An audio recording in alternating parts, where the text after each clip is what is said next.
Good evening, everyone. Welcome back to Ocast and the Hebridean Hammerlock. It's great to be back. And tonight, if you've ever wanted to know what it's like to run a Scottish wrestling promotion and academy, you're in for a treat tonight. We have the first cousin of a recent guest, Ruby Roberts, joining us. Welcome, Bobby. Welcome to our show.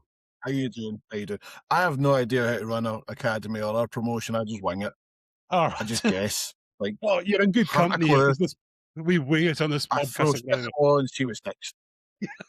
No, thanks for bringing us on, guys. Really happy to be here. Oh, no problem at all. So joining us tonight, Kenny, good to have you back. Good to be here. You look so happy. I am really always does. happy. Despite the face, I am beaming inside. He's talking about, he is. He's talking about wrestling tonight. This is Kenny's happy face. And Graeme, as always, pleasure to have you. Nice to be back. It's been a wee while again. Yep. And also with that, I will just, as always, I'll throw the ball over to you, Graeme, and you can take it away from here. No worries. Cheers for coming on, Bobby. We always start asking dead straightforward things like, how did you get started? So what was the moment that you decided you wanted to be a wrestler in the first instance?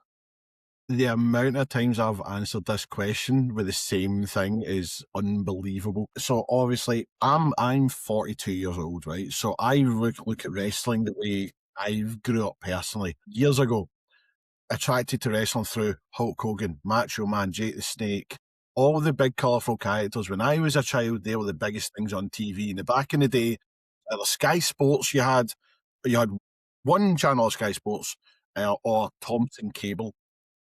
And you had a wee cable box, and that, other than that, it was a wee tape that got passed about the schools, or your dad's pal down the road would tape it for you, and then you get to see it, and you'd get to watch on long play. Now, I don't know how old you guys are, but if you had a VHS that had long play, you were posh. Yeah. If you had short play, you were fucked. You couldn't watch nothing. And then, and you were even posher if you had for years. So I was going to say even posher if you had with the Video Plus as well.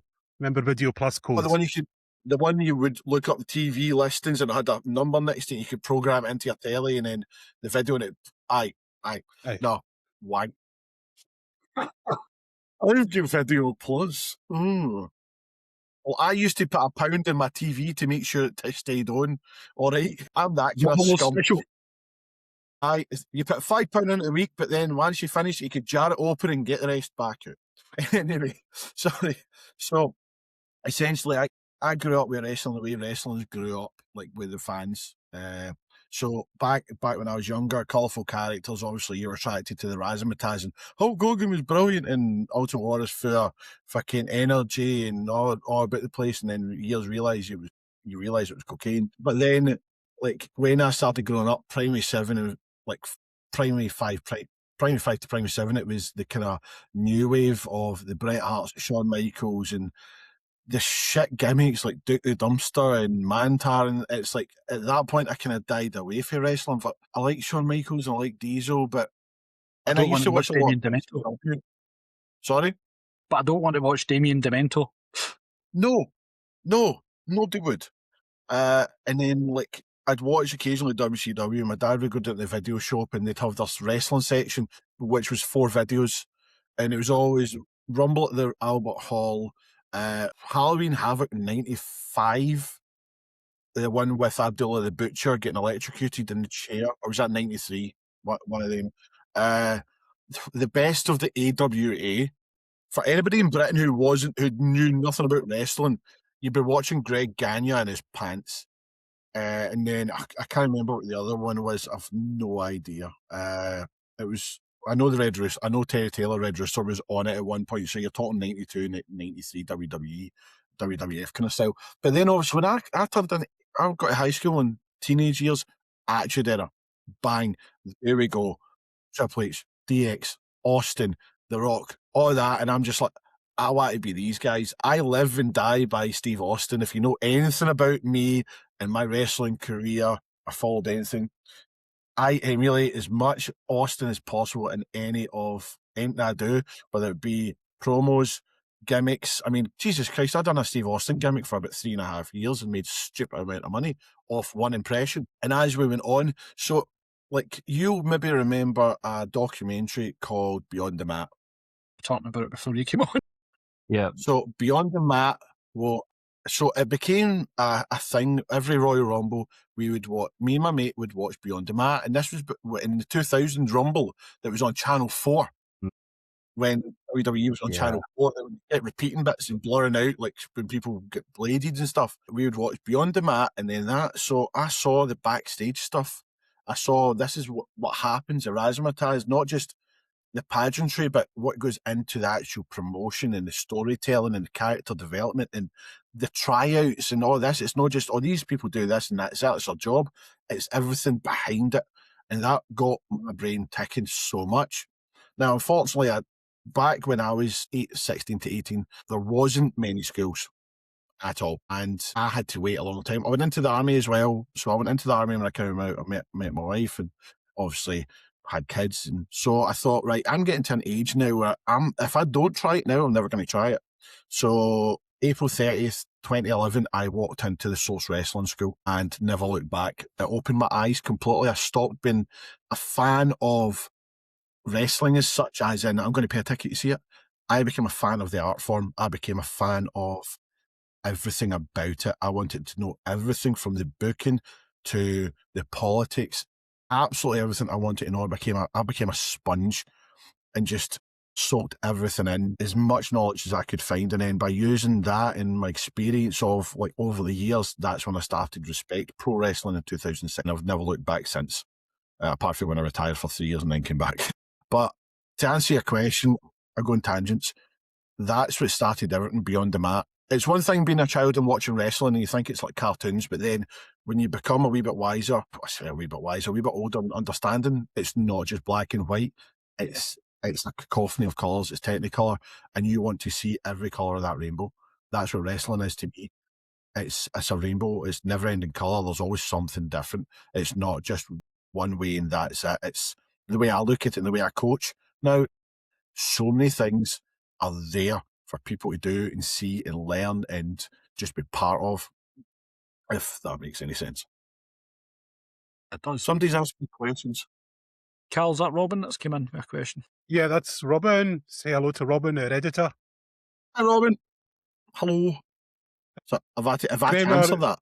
Yeah, Graeme or Kenny, do you want to do the reading out duty? Kenny, you do the reading out duty for this, yeah. Yeah, you read out too. So Robin's asking, which Stone Cold move is your favourite? Gee. Well, yeah, obviously Stone Cold Stunner, probably the best finishing move ever in my eyes, or the sit out 3/4 face jacker as it's known, the technical term. I mean, obviously that itself, there's so many variations of that one move, like it's ridiculous, but there's only one person that can do it the way it's meant to be done. Kevin Owens comes a very, very close second. Myself, I pride myself on trying to hit it just the same as Steve Austin. The worst thing I see is when I see people doing a stunner like Vince or a referee doing a stunner and they are literally a 90-degree angle like this, and makes me sad. I remember I was training one day with one of the trainees, and I says, do you know what, hit me with a stunner for a laugh. And if you watch Austin, he always does it with his right foot into the right shoulder. Trainee hit me with his left foot into the right shoulder, and I just stopped dead and went, don't ever fucking do that again. That makes me sad. Stop it. Please, just go. Leave now. Here's your money back. Go. Fuck off.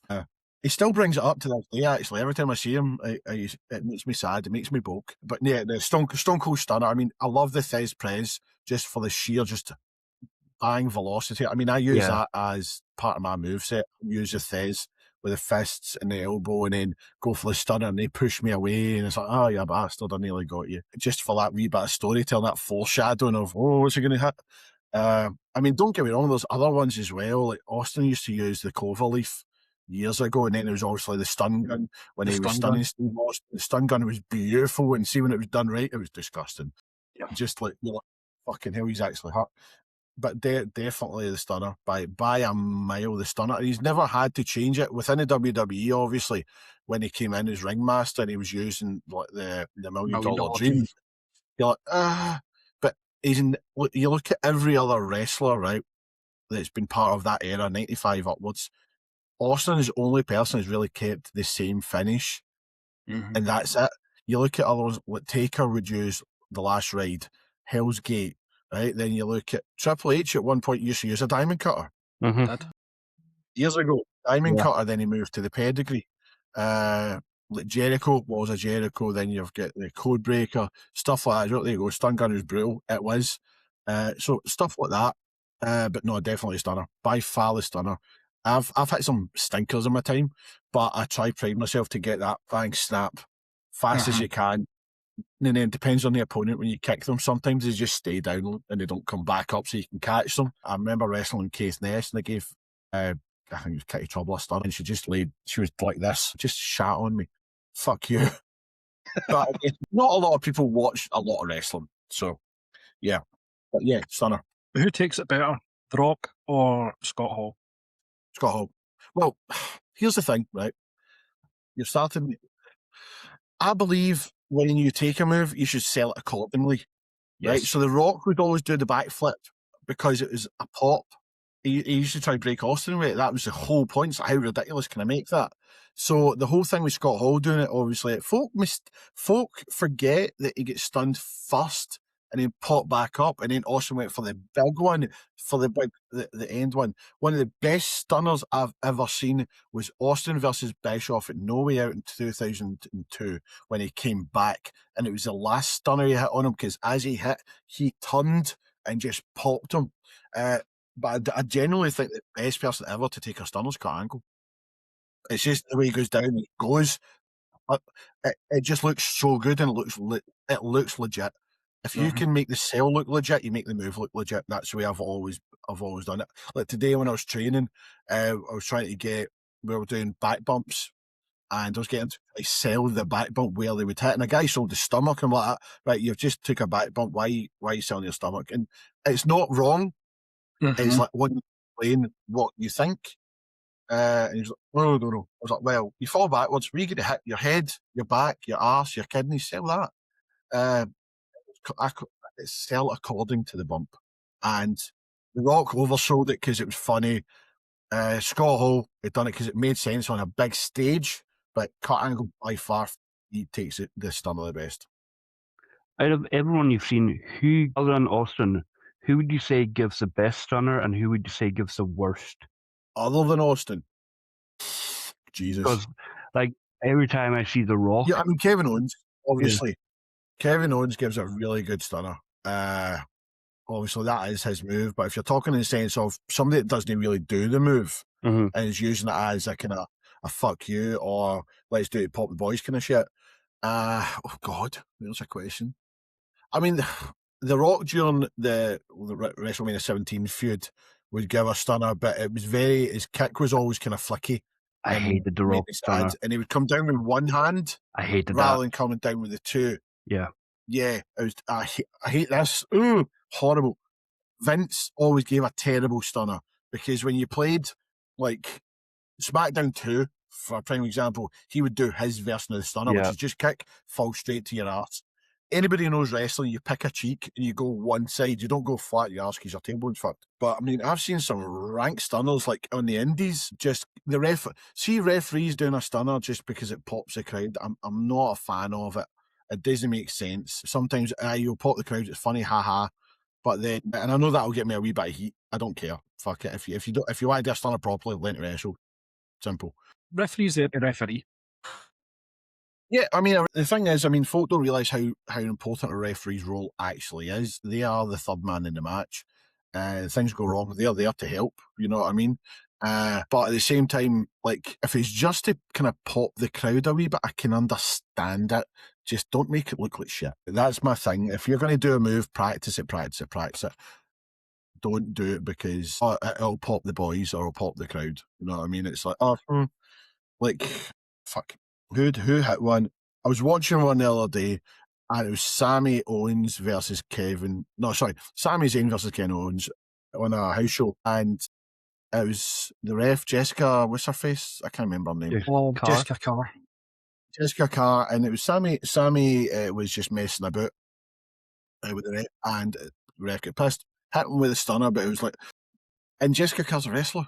You know what I mean? And again, I'm not slagging these people. They're at the top of their game. They're employed by the biggest wrestling company in the world. But then Kevin Owens comes along and actually hits a belt or a stunner after the fact. I'm like, right, okay, that makes sense. So worst person to hit a stunner, Vince, by a mile. It just looks manky. Best person, the only one that comes to mind is The Rock, to be fair. I mean, Mikey Whipwreck used to do a really nice one. Disco Inferno. Obviously, he used that whilst Austin was using the stunner. When Austin was the top guy in the WWE, you had the Disco Inferno doing his version of the stunner on the mid card in WCW on Thunder. You're like, mate, simmer down, shut the fuck up. Was it Chartbuster it was called? Yeah. Some pish like that. Yeah. Oh, I get paid. That's good. Sorry. I got a notification from my bank. I was like, So, aye. Speaking of Vince doing things weird, we'll not go there, right? But do you know, any way you want me, I will try and answer it as best as I can. No, I'm just thinking that it should air a TV. The way he gave the middle finger was weird as well. Yeah. Don't know if you ever noticed it. It was like this weird where he's... So It's that almost depends like on figuring what out- he was doing. So he never extended his full fingers like that Aye. unless he was doing that. Yep. But it was more kind of, I loved the fact that, and it was, the perfect one was when Mankind won the title and Austin got that big massive pop when he came down and twatted The Rock. And as Vince was shouting at him, he just went up to him and went, and it's that whole fuck you. I loved it. I do that to my daughters sometimes. Just, I'm sitting there and I'll turn around and I'll go that straight enough for no reason at all. None. I do it to my wife. Like, I was sitting there, I'll just go, it's not meant offensive, I just find it funny. Yeah. But most things I find funny are quite offensive. How So I often do that. I steal that sometimes when I'm wrestling with people as well. Like, we'll go lock up, we'll do the big step, and I'll step in and just go in their face and walk away. Because I think it's funny, so I enjoy it, so I'll fucking do it. And then if there's a crowd, they'll laugh. That's the good thing about running a company. Running a company like Respectful Wrestling's running a triangle. We've got myself, we've got Sean Martin who does creative, and we've got Ruby who does her thing as well. So we do what the fuck we want. It's like, okay, it's funny at the same time, and it's not as I'm running out there on a family show going, see you fucking asshole. It's just that you done something bad. So sorry. Tangent, see? You've got to love ADHD. It's in wrestling, you're either artistic or you get ADHD. It's brilliant. Same It goes part and parcel with a wee bit of sadism. Thinking about, you chose to start your company in Lochwinnoch, which is, some might dispute Technically- whether it's North Ayrshire or Technically, Renfrewshire. I started Respectful Wrestling in North Ayrshire. So I started it on November 26th, 2016 at my local primary school, which was Glengarnock Primary School, which is in the middle of Kilburn Bees and nobody wants to claim it. So the school was closing. It was moving to the big school, as they call it now, essentially. It was the council's way of, let's get rid of this school that we think nobody uses. Oh, we've made money on this land. Well, let's build a school where it's sinking into the ground. Anyway, they'll not want me back now. Either will. I made the money. So they asked me to come in and do a show there, and we sold out. We sold out a month before. It was my first ever show. I was so happy to be there and wrestle, and it was the last event in that school ever. And then obviously our next show was still in Kilburn. We ran the Garnet Community Social Club, which is our home away from home. Then I took over the Lochwinnock Community Annex in September 2017. I'd already wrestled in Lochwinnock for years on the gala days. My family have been in Lochwinnock 80 years as well, so I've got lineage going in that town for God knows how long. My granddad was known as the Mole Man. He was an old school mole catcher, basically. Like literally, the guy could look at the ground, see a molehill, and know where the bloody mole was. I come from a long line of no pest control, but gamekeepers. So Gwinnett like my home, really. Even though I stay in Kilburn, that's where my family's from. So the Gwinnett Community Annex, or Community Centre, as it's known now, was the hub of everywhere. And I used to go there as a child for Kayleys and dances and gala days. So when I was wrestling for Source in Glasgow, obviously when I trained, we got asked to come in and do the gala day and perform on the gala day. So I was like, this is fucking brilliant. Yes, I'm wrestling in front of everybody I know and all my friends and family. Well, there's 1,000 people at this gala day, easy. And it eventually kept going. And eventually, once I left, I took over the running of the gala day, and then I took over the community centre, which was there. And that then became our home. Respectful Wrestling, that was our home, because one, we had a venue, we could start the school in there as well. We didn't have any issues. It's like we don't have to have external rent or anything like that. It's just, this is here. And it's local. We've got a big car park, we've got changing rooms, we've got a gym, we've got facilities that other places might not even have. You know what I mean? So we had something there to provide to somewhere that you didn't have to go to Glasgow to do. And at that time, wrestling schools were slim pickings. You had PBW, you had Source. I think W3L at the time had a school. GPWA had only recently opened, or the, whatever you want to call the asylum now. So it was slim pickings, and not everybody could get to Glasgow. Not everybody could afford train fare or the bus or the whatever it is, or drive up to Glasgow. So I was like, right, this will work. Our kids' class was massive. Our adults were massive as well. We didn't concentrate on just doing wrestling. We learned everything about what somebody wanted to do. If you didn't want what you wanted to learn how to do X, Y, and Z, that's what we tried to do with you. So there's always something in there for wrestling, which leads me to what we're doing now, obviously, but that's a question for later on in the podcast. So I'm trying to give you content. So before you were a promoter, then you were a performer. Yes, I've always seen myself as a salesman. That's the thing. If I know the product and I believe in the product, I'll sell it with every ounce of my heart. And wrestling, well, when I started, I trained 4 times a week in Source. I did private classes. I hardly seen my kids. I hardly seen my wife. I was in there morning, noon and night. I won the very last SWA trainee of the year. I beat out like Kirsty Love, Lewis Girvin, David Devlin. These were mainstays of Scottish wrestling at the time. And I've come in this fat 16-stone boy who just put everything, 110% into everything. If I didn't have money to get there, I found money to get there. I'd skip the train there. At points where I'd be injured, I'd still go and try, and through the pain, still keep going. At one point, my femur popped out my hip during training, and I was there the week later, trying to walk to training, just that kind of thing. And then 6 months later, I debuted.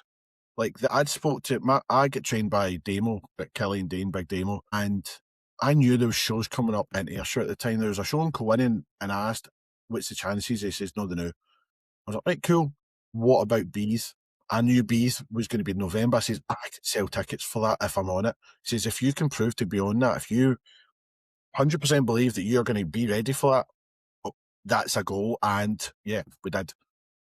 The Bees Community Centre held 165 people at that point. That's not big in modern day wrestling scales, as in like there's people doing the O2 and the Hydro, but for wee tunes, that's brilliant. That's entertainment for one night. You're getting 165 people in that place screaming. And for my first ever, most people go, they do a friends and family show or a showcase. My first show was a main show. And I was in the first half main event, and I'm like, this is amazing. What the actual fuck? And from there, I was just like, I'm not stopping what I'm doing. I'm going to go 100% with a rocket right up my hoop, and I'm going to prove that I deserve to be here. I started late at 27, 28 years old. Like, and I shouldn't have been there. There was guys there that are faster, smarter, younger, healthier, like fit. And I'm just this pudgy guy coming in, but then I proved everybody wrong by sticking in and trying my hardest. And yeah, there was blips in the road and bumps and stuff like that, but I still fucking hammered it. I put up with a lot of shit, and I mean a lot of shit with my training. Like, and I'm not going deep into it because, well, I ain't opened up that bag of worms. That's been and gone. But it made me what I am today with my fortitude. My whole thing is, if somebody like me who's fucking broken mentally and physically can do the shit I do, anybody can do it. Just, there's no such thing as I can't. You just haven't tried yet. Yeah. And Ruby told us a very similar sort of thing as well. Obviously. Yeah. She's one of my biggest success stories. When she started training like a couple of weeks after me originally, but then she'd done her shoulder in. But she was also at that point quite disabled and obviously not as fit. But then when I started school in 2018, it was a month later when I started, I spotted her. She's trying to come to training. I don't know. Come to training, see what we can do. And it was more about not learning how to wrestle. It's just more about trying to be comfortable within your own body and confidence and social skills. And with her, it was more of a case of, yeah, you can fucking do it. So pull your finger out, stop grating about it and get on with it. And she did. She rattled it. And I'm ridiculously proud of how far she's come. She's now the assistant coach to myself at Respect Pro Wrestling. There's a lot of things I couldn't have done at Respect Pro without her. There's a lot of people I couldn't have done anything with, but she's up there, like top tier. What parts of 100% pure Scottish beef are closest to the real you? I explained this the other day, actually. Somebody was asking me, explain Bobby Roberts, because there's so many bits in you. So mine are characters, mine are traits, so to speak. So you've got Private/Sergeant Bobby Roberts, which is my more distant side. You've got 100% pure Scottish beef, which is the guy down the road that, see that guy? He does wrestling. He's your, you know what I mean? Oh, I seen him at the bus stop. That's that boy that does wrestling. That's that guy. And then you've got the enforcer, Bobby Roberts, who is, if you piss me off, I'm going to fuck you up. Like, you won't be found. I have a shovel and a bag and a shallow grave up the failing moors.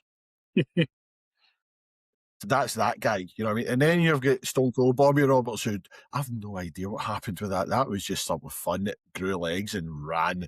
And I loved every minute of that. I get so much heat from so many higher ups going, oh my God, you're not even wrestling. I was like, I've just earned $6,000 off one t-shirt. Fuck off. I don't give a shit. I wrestled 2 matches as that gimmick and I ran it for 2 years. I done videos with Joe Hendry, who's now NXT champion. We started doing those videos together. I actually posted one, the first video that Joe done, I posted up on my Facebook today. And it was from ICW Spaceballs fucking years ago. And it was just him singing a song, and I was in the video saying one word because he wasn't doing swear words. And then the videos grew from there. Like, we done ones for fucking, what was it called? Oh, Phil Collins in the air at the O2. You know what I mean? And then there was like the rolling one we done in Dundee, Limp Bizkit one, taking the piss at the NAK, stuff like that. So that's just that wee fun part of my psyche. So everything about my wrestling characters or whatever they are is just me. It's just a variation of me. Sometimes it's like, who are you going to be the day, Bob? He's like, I don't fucking know. Who do you want me to be?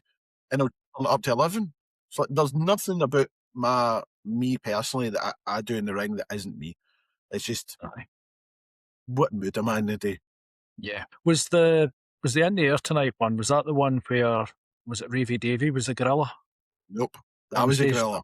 You were the gorilla? That was me. All right. It was Joe Hendry versus Kid Fight at the O2. And I came out and I've held the mask up and I look sideways and there's a drum set. I'm just like, put the mask on and dun. And it was always fun. It was always great. That's the thing. It was like good fun to do them. I mean, don't get me wrong, did I want to wrestle on those shows? Yes. Am I still having fun as an entertainer? Yes. Am I still selling merch and I'm not doing anything? Yes. So I'm extremely happy with this. People recognise me. I mean, I still sell the wet shirts to this day, and I've not been that gimmick for God knows how, because I ain't shaving this and I ain't shaving this. Mm-hmm. So I can still do the impression spot on, but it's one of those things where it's not a gimmick that I need to revisit anytime soon. What would you say makes the Scottish crowds unique compared to the rest of the UK? I know we know the answer to that, but passion. That's all it is just sheer passion and aggression mixed together, regardless of it's a kids show, gala day, birthday parties, ICW, fucking the Hydro. It's just sheer passion, and that passion comes out in aggression. And it's like, you could be shouting for your favourite guy and you end up turning around, yeah, fucking getting about him. You're like, fuck, Jesus Christ, man. Or I'll go to high five away, yeah, and they'll try to take my hand off. You know what I mean? It's just, that's what it is. And it's because we're such a small country, we don't really do much, but what we do it fucking well. You know what I mean? It's like, we don't do much, but have you had our whiskey? Have you had? We don't do much, but we control North Sea gas. Go fuck yourself. Things like that. It's like, so wrestling wise, you look at what Scotland's produced wrestling wise, and you look at everywhere else. America's produced all these hundreds of stars. It's like, that's great. Look at the talent pool. Then you look at Scotland, and you've got Drew, you've got Nikki, you've got Piper. Piper stays 10 minutes down the road for me. Piper, I don't even, literally, you go that way and turn right, and that's her house. Well, it was before she moved to Florida. Piper was one of my best mates for years. She married my best mate. They met when my dad died. So stuff like that. Then you've got Noah, you've got Grado, obviously you've got Ravy, you've got myself, you've got. If you can't afford Grado, give me a phone. I'll do it. No, it's funny. You know what I mean? Somebody called me Tesco value Grado, and I was like, I don't know if it take that as a compliment or no, but I'll take it if you pay me. So shit like that. So Scotland has produced some of the best wrestlers and known wrestlers in the world, not just on the indie scene, but on a national level. And what we do well, and we bring that passion and we bring that energy to anything we do. That's why Scottish fans are the best in the world, regardless what it is. I mean, look at the football. Jesus fuck, can you imagine going to Florida during the World Cup? It's just going to be hundreds of butties and kilts. But we'll love it. They'll remember us for it. You know what I mean? So it's like you said, Graeme, your first ever time at the wrestling with your wee brother, wasn't it? In Greenock. And then after the show, he went and booted the heel up the arse. Was that would have been that Maximum Impact by any chance? Oh, was that in Brighton, was it? No, that was in Scarborough when we were on holiday when I was away. Oh, Scarborough, that would have been Mega Slam or somebody like that doing that way. So that would have been like the travelling guys that do that. Like they'll put on a show fucking every day, everywhere. Like I've got one tomorrow with a company that travels literally fucking everywhere. But, so I've got. It's just an example of that passion you said there, an 11-year-old boy just going and booting the heel up the arse. Aye, so it was the late 80s, early 90s, and it must have been affiliated with Crabtrees because Big Daddy was in the main event. There you go. Whoever the heel was. You're showing your age, by the way. I'm thinking you're older than me. I'm a couple of years older than you. A couple, right? Okay. I'm 45. That's. And I'm older still. I'll be honest with you. I had never been to a wrestling show until I started wrestling. How'd you know? Because the closest thing to us was when the wrestling came to the Magnum in Irvine, and the main event was Yokozuna before he died. So yeah, that was that, and I'd never got a chance to go to that. Like wrestling back then was still quite expensive for like the working class family, and it's one of the things I pride myself on with Respect Pro Wrestling is we want the entertainment to be affordable. My biggest thing when I first started what Respect Pro Wrestling was, I want the dad at the weekend who has had a long week and his boy or his kids are like, Dad, can we go to the wrestling? Oh, I don't know.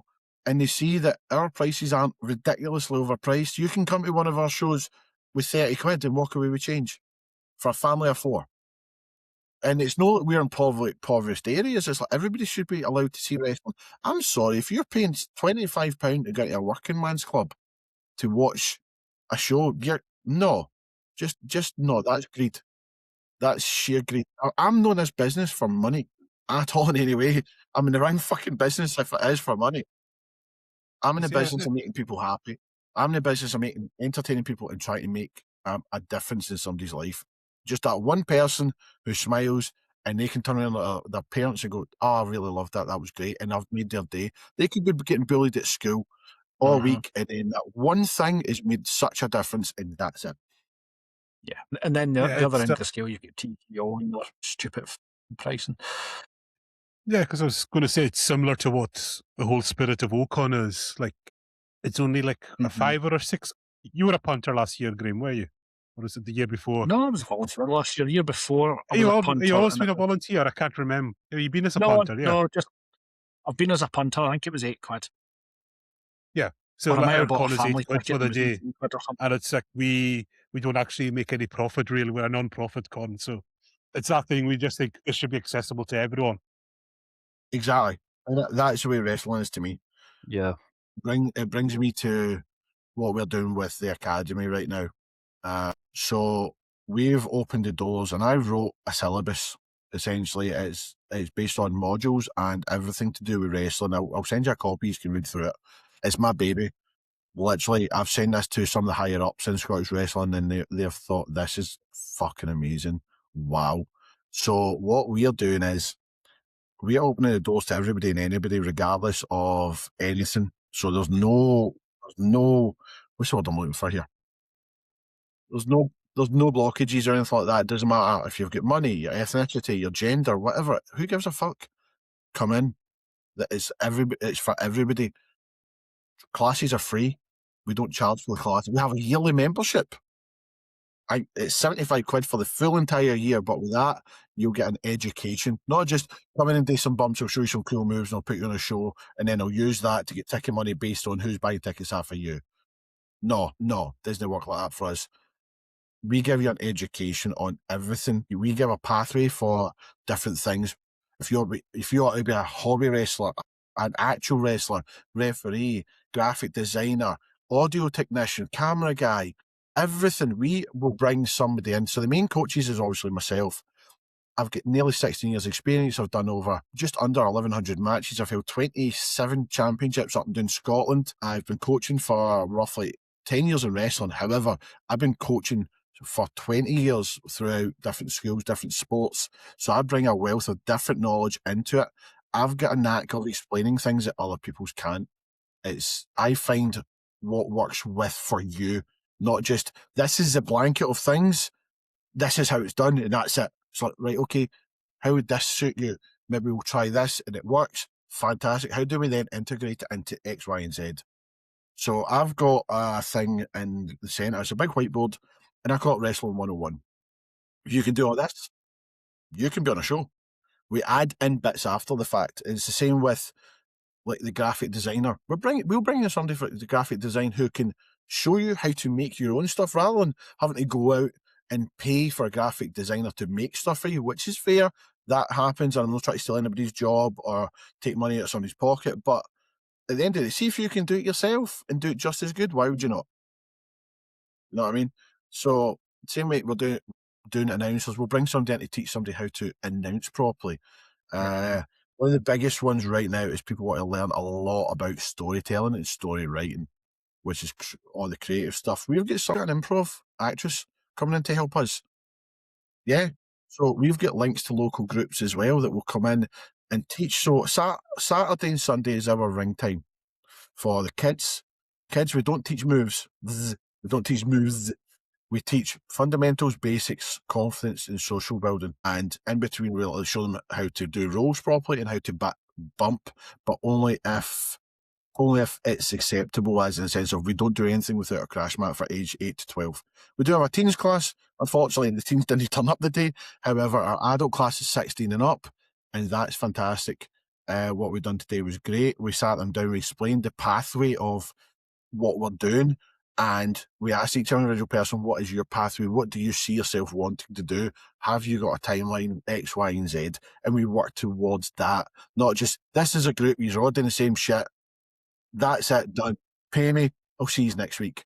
Saturday, Sunday is our ring days. Also, we teach ring building as well, which is a massive important thing for me. And Monday during the day is more quiet. That's if you want to come in and work on personal stuff.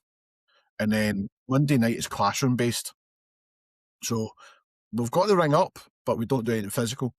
We'll teach selling skills. We'll teach marketing, how to market yourself as a brand, how to put yourself forward to promoters. The things people don't tell people how to, not politic, because that's terrible. It's selling yourself. And as a salesman by heart, it's like you sell yourself to the fans, so why not sell yourself to everybody else? Sell yourself to a promoter. This is how you do it, and then you put your own personal touch on it. We give a foundation, and then we build on it by bringing in people that will teach you more than just, I teach fundamentals and basics. My ethos has always been, if you've got your fundamentals and basics down, there's nobody in this world can turn around and go, I don't need you, because you can work on that. If you give somebody a blank slate as a wrestler, if you can do X, Y, and Z, go out and tell a basic story, then you can go, okay, do you want to try this as a gimmick and see what sticks? Stuff like that. We'll have people that will come in. As I said, we've got a guy who's very well known, I'm not really revealing names, but very well known in the Scottish wrestling scene, who is a household name in Scottish wrestling, who's going to come in and teach marketing. And I'm really excited about that. We've got somebody who's going to come in and teach photography or how to be photographed and stuff like that. So it's not just wrestling, it's an education we're given. And as I said, classes are free. We are looking into funding. At the moment, we are in a very good position. We are going to be one of the first, if not the first, wrestling academy to be funded by a branch of the National Lottery, which has never been done. So, and that's the way things should be. That's the way things should always be. This is how things should be in general for everybody. Not charging stupid amount of money per month. It should be these can be transferred into life skills. Everything I teach, you'll be able to take into a job. I mean, don't get me wrong, you're not going to go into your work in RKO or your boss, but you could be able to get done. All stuff they'll learn, and the journey they're going to take from, if it's the kids class up to the more advanced stuff, is going to be great. Because right now, the potential I've seen in the classes today alone, just my first official class, is ridiculous. Absolutely fun. The potential is phenomenal, and I'm so excited for this journey we're going to go on. So I've got no juice left. I've drank. Bastard. Want to go grab one? No, because it means going downstairs and I've got a sore knee. All right. I'm wrestling tomorrow. I know for a fact I've probably got 3 matches tomorrow, and I'm not going downstairs unless I really need to. I've got a chicken tikka chutney sitting downstairs. Nice. What you're doing sounds properly absolutely amazing. Is it the sort of thing you could see it sort of parlaying into like a CIC, community interest charity? Because it sounds already is. Right. Respectful Wrestling Training Academy is a constituted group. So we've got board members, we've got committee members, and we've also got our standard members. So each person pays into, obviously they pay their membership and they've got their say. It doesn't matter. Also, we've got our committee, we've got a chairperson, which is funnily enough me. We've got our secretary and treasurer and vice chair, obviously. And then we've got our committee of either parents or the actual trainees themselves. This isn't going to be some dictatorship where it's my word and that's it. I want to know what everybody thinks. I want feedback as a person, as a trainer, as a coach, as whatever you may be. If you're in this position of power, you need to know what everybody thinks, regardless. Yep. Now, I hate to say the word underneath, but I look at everybody, what we're doing is equal. Yes, I'm the one teaching. However, I can still learn just as much off you as what you can learn off me. From a static point of view. It's like today we were teaching the kids and I was asking them feedback. I said, what do you think about this? Do you think I could explain this differently and blah, blah, blah. Then I would speak to the parents and ask them their opinion on the session and how this could be done better, X, Y, and Z. And then with the adults as well, every 10 minutes, does this make sense? If not, let me know, blah, blah, blah. People have got to tell us if something doesn't make sense rather than just leaving and going, I don't get that. I don't understand. There's a lot of people won't turn around and ask. And if nobody asks the question, nobody gets the answer. But it is definitely something that will take off, I think. I'm just hoping that nobody steals my idea. It's one of those words. I mean, my day job is very, very, very different to podcasting. But I think in terms of the potential for the good that can do, particularly with teenagers where they're at that kind of can't go to school stage. Yes. Because of various things, quite often neurodivergence. And it's still seen as they won't go to school. They are refusing. Well, no. Something has happened in that environment that they're not feeling it's the safest. But the skills that you're teaching, there's a bit of life skills, there's a bit of confidence. The improv sounds amazing. Biggest thing we promote more than anything else is confidence and body confidence.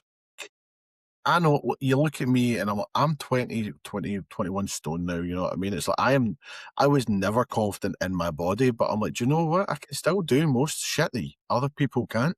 I look at somebody who would rip the piss out of me, who's 12 stone built. Well, I'm built, I've got a 6-pack. All right, cool, do a drop kick.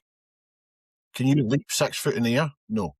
Can you do X, Y, and Z? No. Can you do a bridge? No. Then shut the fuck up. Because I may be a fat fuck, but you're an arsehole. I can always lose weight, but you'll always be You'll a cunt. always be an arsehole. Exactly. So we teach body confidence and confidence in yourselves, and that So we've had a girl training with us since she was 9, right? Cracking lassie, Emily. I've known her since she was 9, and then even when I retired, she actually came and helped work at the annex. I'm quite close with her family, so she works for me on a Friday night now with our youth group.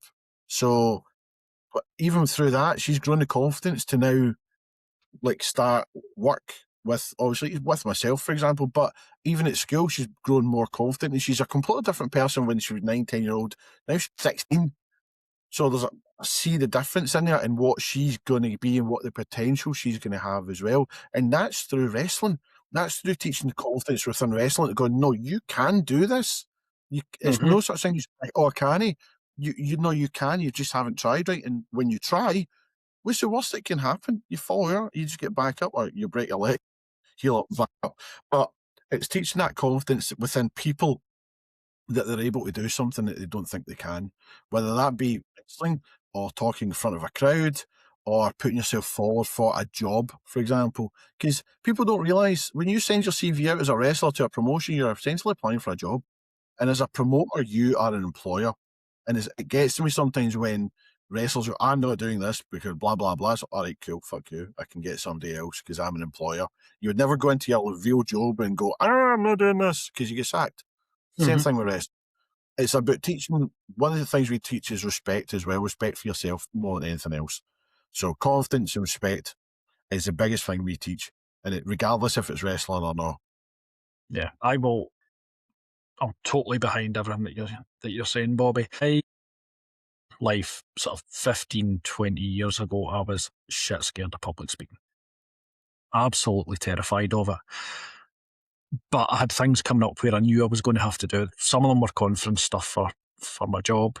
One of them was giving the best man speech. Now, still not the most confident person in the world, but I sat down and I watched tape of, and I'll admit this here and now, I watched tape of wrestlers and I watched tape of stand-up comedians. The two things, I mean, it's two art forms that I'm very, very into, and I just picked the guys that I liked watching, went, right, how do they do it? How do they, and I think one of the main things is not being afraid of having a wee gap when you're speaking. Not being afraid, if you think it's too slow, slow it down again. You know, unless you're properly here. There's so much to be learned from it. Oh yeah, definitely. Everything within wrestling itself, what I'm putting forward, is transferable onto life skills. Completely. Every aspect of what I'm putting forward in our new syllabus, and I love using that word syllabus, it sounds so posh, is what we teach. You know what I mean? So, I will send you a copy of it, guys. It's obviously when we're off the air. You can have a look at it. If you feel as though, obviously, I know you're far away, but if you ever feel it popping down, it's all there. I've got family in Inverclyde, so it might happen. Well, that's not your fault. I know. I escaped. But to circle back, so you said the show that you could have had a chance of going to was Yokozuna at the Magnum. I went to Yokozuna at Greenland Town Hall, and it was the same. It was the same kind of travelling show.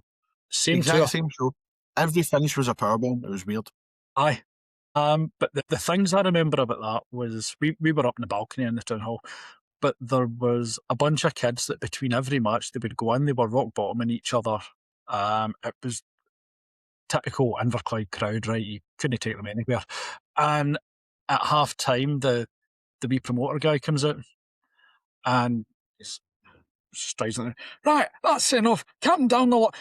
There's some animal up there bloody spitting. If this doesn't stop, Yokozuna will not be coming out. You'll be all sent home.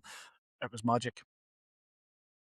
I remember years ago, it was probably maybe sparked my interest before Beyond the Mat.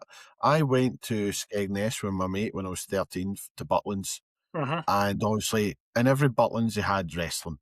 Now, this is before the WWE was there. This is before Mega Slam, etc. And we went in and we snuck in early and we saw the wrestlers setting up the ring.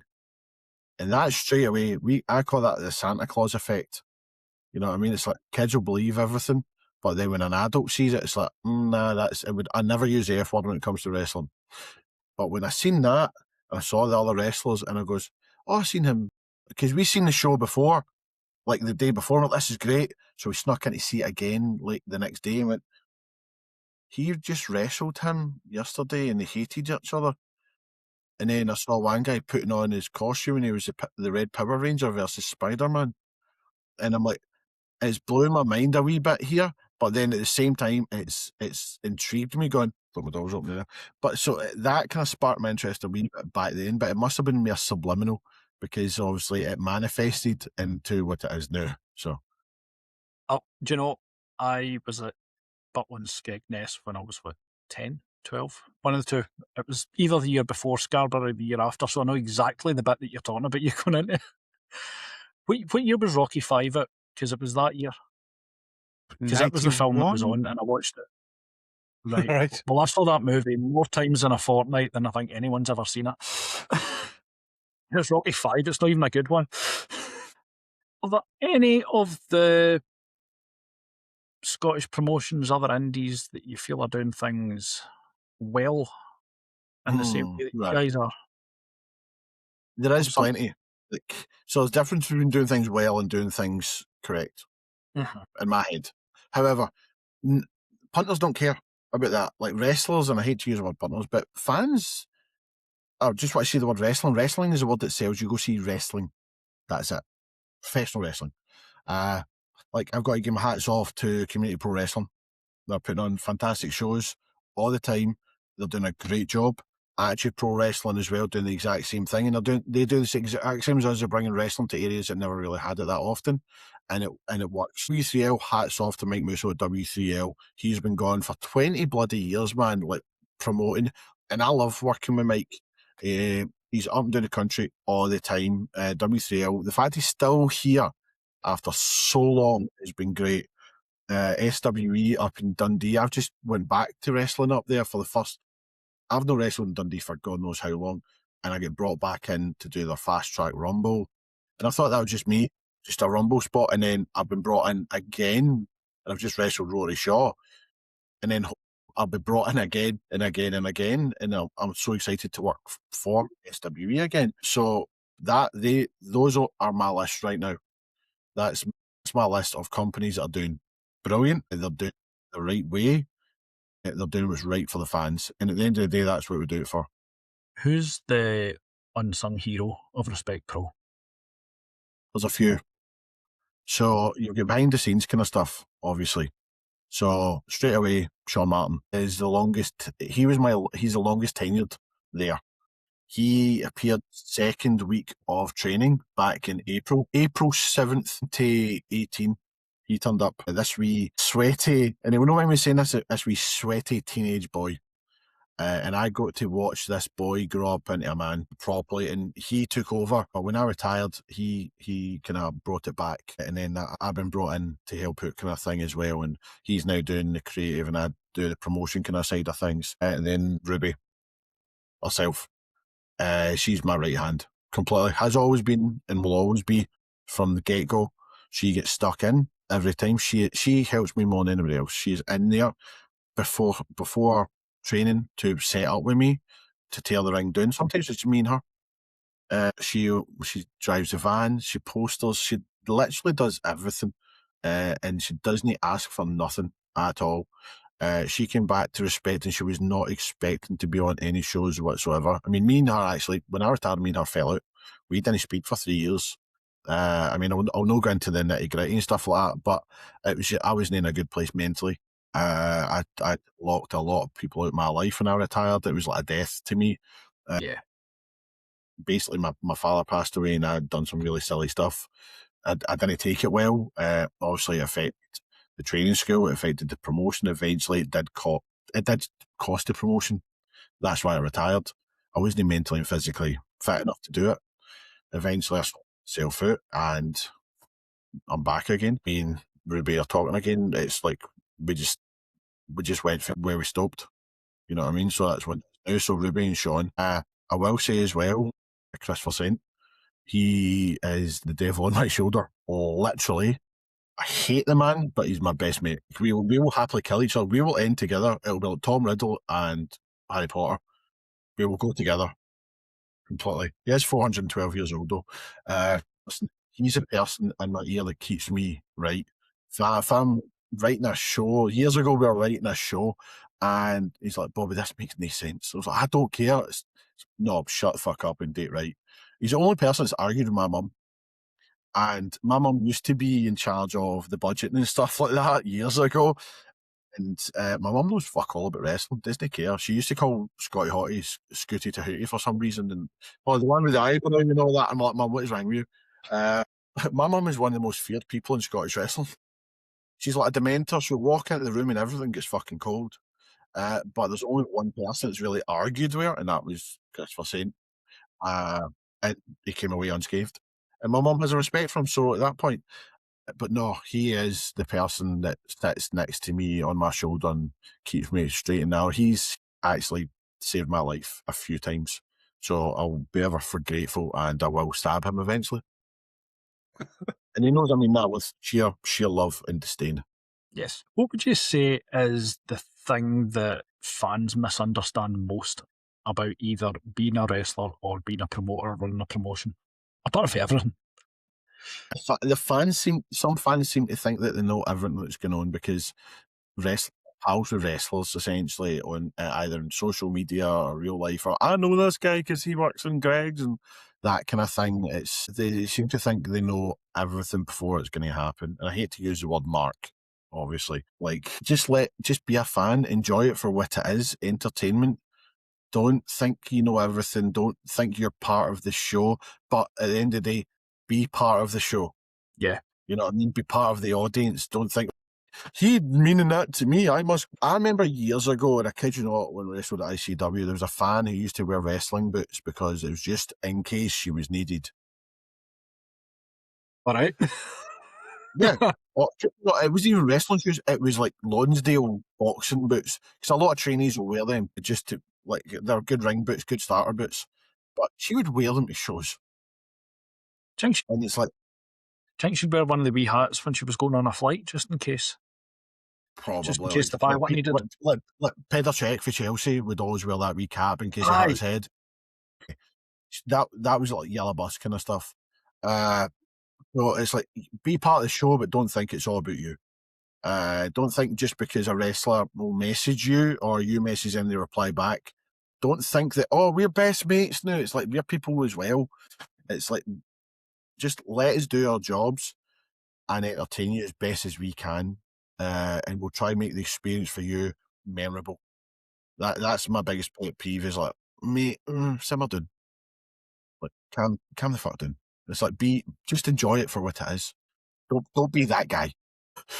Yeah. And I think as wrestling fans, there is an awful lot of that guy. Boy. An awful lot. That guy normally stinks. Mm-hmm. Fair enough. I'll keep that one for later. Actually, no, I'm going to ask because I think Cal's going to start wrapping us up in a wee minute. So, thinking about everything, how would you measure success for Respect Pro? Is it attendance? Is it talent development? Is it community impact? Happiness. All round happiness. All round happiness. From the entertainer point of view, from the wrestlers, the trainees, the fans, the venues, just the all-round kind of reputation that we have as not so much a promotion, but as a thing, as an entity, as what it is. It's the wrestling. As soon as you mention, Respect are doing the wrestling again down at the club, that's great. Straight away, that emotion. And I said before, my job is to just create that emotion of a wee bit of happiness, that wee bit of, not euphoria for Jesus Christ, that's a bit, but that wee boost of kind of serotonin. No serotonin. What's the other one? I don't know. Dopamine. Another one. Dopamine. Aye. But it is serotonin. As wrestlers ourselves, we are dopamine addicts completely. We chase that dopamine hit. We chase that Mars bar. We chase that chocolate boost. You know what I mean? It's like we like the adoration, but by passing that on to someone else that doesn't do what we do, it makes us happy. So our whole thing is creating that positive vibe, and I hate using that word vibe because I'm a millennial. I mean, come on, it's a great vibe, lads. Fucking heck. But it's just having that wee bit of happiness. Like, my biggest thing recently is one of the fans' mums became ill, really ill, and her sons couldn't really come down to the shows because she was ill. She now gets. I've made sure that her boys come to shows to me because they've got something. They're happy, and it's just that. Like I said earlier, that tours once every couple of months means a lot to people, and we will keep doing that and keep doing it, keep doing it until we can't anymore. And even then, I'll find a way to still do it. Yeah, That's awesome. Yeah, I think it's something we quite relate to with what we do. Is just people in the islands. There wasn't a geek community before our convention and all that, so it was that feeling of we're the only one. But now they have a place to come and gather, and we've had parents come up to us and tell us, thanking us for my kid can be himself or herself completely. Yeah. Exactly. Our thing is, and I actually said this when I retired like 3.5 years ago in a speech, and somebody recently stole it, which I was pissed off at. Respect Pro Wrestling was never our place. It's the people. It's the misfits and the broken toys. It's the people that didn't fit in other wrestling schools. It's the people that don't look the part. You know what I mean? It's like, this guy doesn't look like much, and what's he going to do, and blah blah blah. It's like, no, do what you want to do, and we will try to help you be the best version of you. Yeah. That's all we want. That's all we want to try. And if wrestling helps you do that, brilliant. If it doesn't, we'll still try. Yeah, because Graeme, it's something since we've started the Hammerlock, as we've spoken to the talent involved, it's the transformational effect of wrestling that keeps coming up time and time again. Like, you know, had your story, and then it was last week, wasn't it? We spoke to Jules. Yeah. And his story was just, you know, our jaws hit the floor at one point speaking. Jules Bradley. Literally. I don't know if you know the. Yeah, literally, because he was saying I was a successful guy and had all this. And his story, we were just, okay, he's going to say he went through a brain fog or something. No, he said, oh, well, I went home and I stuck a gun in my mouth and pulled the trigger and it jammed. And he keeps a bullet, but the next week and then the next week I was wrestling and I've never looked back. And then there was Ruby's story. The same. I'm a massive believer in destiny and fate, and you make your own. Sometimes destiny's got a different plan for you, but fate certainly has got a plan. And with this, what we do, it's not so much destiny. It's like, it's what's your path and how do you want to be on it? Yeah. Not this is a way straight A to B. We are A through to Z and all the dyslexia in between. Yeah. Yeah, and it's stuff like you know, I say this quite often on the show as well. It's, you know, I'm in quite a big office workplace, and they know I do a podcast, and they usually ask, "Oh, who are you talking to this weekend?" And it's the weekend we had Ruby on, and I showed that picture, and so many of the women at my work with, "Oh, she looks fantastic. Can you send me that picture? I'll show it to my wee girl. She'll love that." Yeah. You know, I seen the wee cartoon kind of outline thing he's done. I'm like, where's mine? Look. All right, it's on the. It's just been a busy week. It's on the thumbnail for this episode. You'll see it there. You'll see a cartoon. Yeah, send it to me because I could do some new merch. No problem. As I said, I'm not in this for the money, but I need to make it. So. Just Robin saying, Ruby was fab. I think she went down very well with everyone. Like, there was a lot of non-wrestling I've always heard she goes down well. So. Yeah. So you're not in it for the money, but if you're taking your kids for an expensive ice cream, are you going to Martini's or Geraldo's? Oh, fuck, I'm waiting for the ice cream van to come in. I took my daughter and her pal to Nardini's, and all we got was lunch, and it cost me 90 quid. I walked to there going, what the fuck did I buy? All I got was macaroni and cheese and 2 sandwiches, a plate of chips and some drinks. What the fuck? It's like that. Honestly, I used to work for Nardini's when I was like 16. Did you? I'm talking back in the day at Kelburn Country Park. Their cafe was run by Nardini's, and I worked there as a dishwasher. And I'm like, what the fuck, man? But if I'm taking the kids anywhere, it's like, well, my eldest is nearly 22, so she's paying for it. she's quite a successful photographer as well, and a supervisor in the Iron More, so she's very successful in her own right. So she's paying for it. All right. That will start wrapping up in the usual way. Are you ready for some quick-fire questions? Go for it.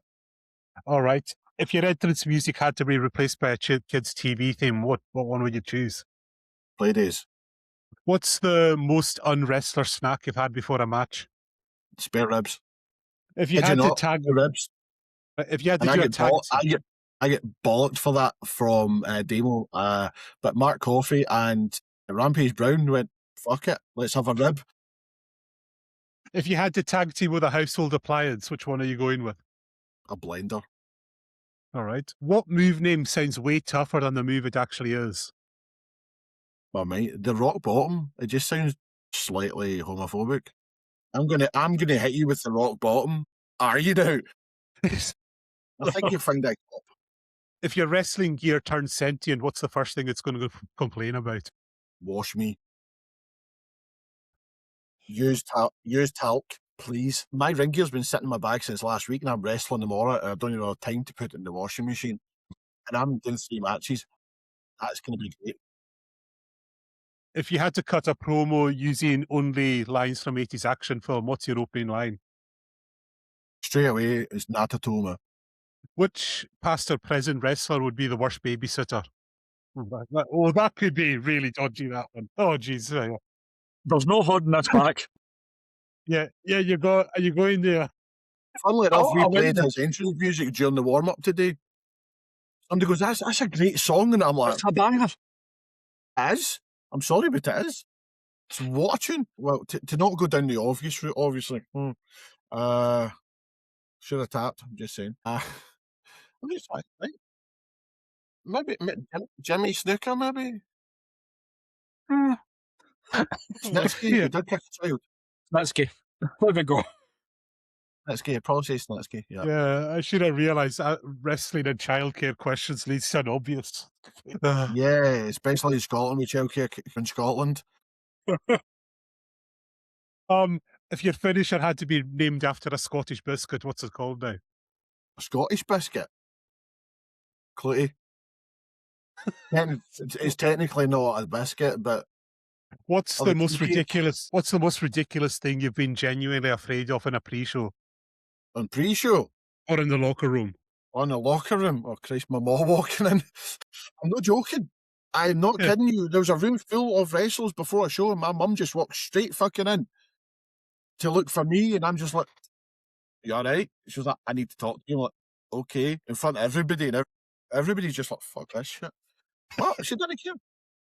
I knew she was coming because it got cold. There's a All frost. right. And I think the obvious question: Would you ever consider coming up to Stornoway? Yes. Oh God, yes. Yeah. But I'd use it as a holiday for the wife and the kids, and then tie wrestling in with it. But my wife and kids hate wrestling with a passion. All right. Yeah. So definitely 100%. Aye. Let's make it happen. Yeah. Oh, And well, you've got good. And you've got good black pudding, so that's a bonus. yeah, there's that as well. And trying to think what else we've got. We do have things. Yeah, I there mean, are things. I can't remember if it's on one of the straights. There's a whirlpool called the Corryvreckan, and that Where's is on. It's on my bucket list. So that's actually between Skye and somewhere else. I can't remember where, but it's close to I there. can't remember. It's the Inner Hebrides, I think. Anyway. Yeah, so that's on my bucket list, so I could do that on the way up.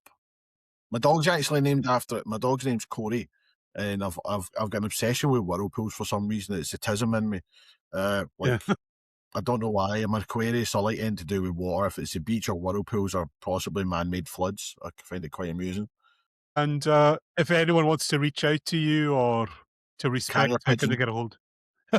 Smoke signals. Or... I will know. I just know. No, you can get me on Facebook, always under Bobby Roberts, on X or Twitter, whatever you would call it, on TikTok, Bobby Roberts 316. If you want to get me on Instagram, it's the same thing. If you want to add me on Xbox, it's Your Moth 316. I will happily play Arc Raiders with you and shoot you.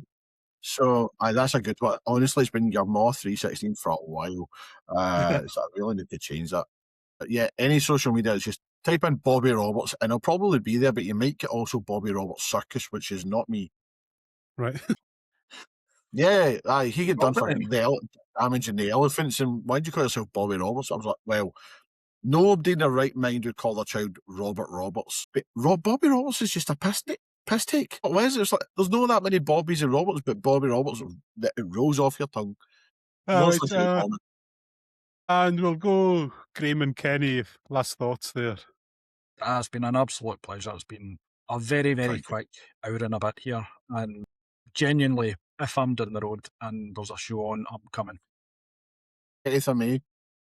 Okay. So 30th of May at the Laconic Community Annex, we are holding our first ever Respect Rumble, and we're also crowning our first ever Women's Champion that night as well. All right. Awesome. If- Kenny. If I'm there, Oh, I'm sorry. coming. Yeah, it's been a blast. Had more of a laugh than I thought I would. Also, I haven't even been able to tell Kenny. trust me, I'm always happy. It's just the face. Is this where you tell me you've got like Bell's palsy or something like that and you can't smile and I feel really shit? Oh, God. God almighty. Honestly, it's the first thing I said. Like, I was going to tell you a story there, but I really can't tell you. I'll tell you after. Also, never yes, wearing this jumper again. Oh, 'cause lads, it's been an absolute pleasure.